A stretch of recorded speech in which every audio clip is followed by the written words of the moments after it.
Hey everyone. So today I'm thinking about when somebody says something that's really mean to you, what do you do? So my daughter and I were talking about some unfortunate incident that happened at her school, and we were talking about how there are some things that you can solve using I feel statements. Right? So therapists love I feel statements. So I feel sad when you blank. I feel mad when you whatever, right? We don't come at someone hot and say, you made me so mad. It's puts people on the defensive, it puts them on their heels. So if you want to tell someone how you feel, it's usually better to use an I feel statement. So yeah, so I feel blank when you blank, or I feel blank because blank. So I feel disappointed when you don't show up. I feel mad when you call me that name. I feel sad. I feel hurt, whatever. So we own our feeling. Now, if this is somebody where there's like a significant power imbalance, though, part of what we were talking about today is there are times where it's beyond that. It's beyond an I feel statement. So for my kiddo, that means adults have to get involved because this is not a person where the power dynamics are set up in a way or there's enough understanding for the situation to be resolved between the two of them. They need additional support.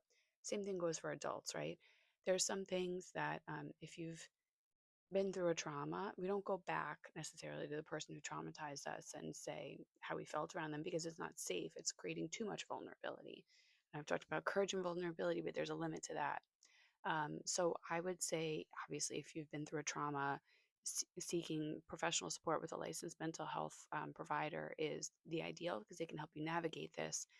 Because there is nuance to it, and it matters what you do because you can create more harm for yourself without having kind of guidance in navigating these issues.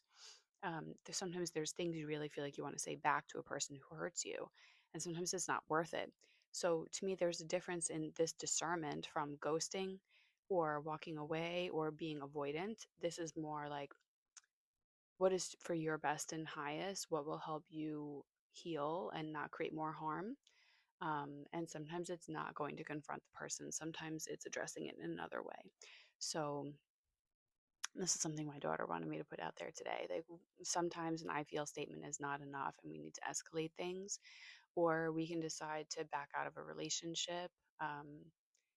Or seek some support from our friends or from licensed mental health people. But um, if you can use an I feel statement, I think those are a great tool to share how we're really feeling. And I think we all are not talking enough to each other and having difficult conversations. So all the tools you can have in your toolbox are helpful. So have a good day. Bye. Dr. Spellman out.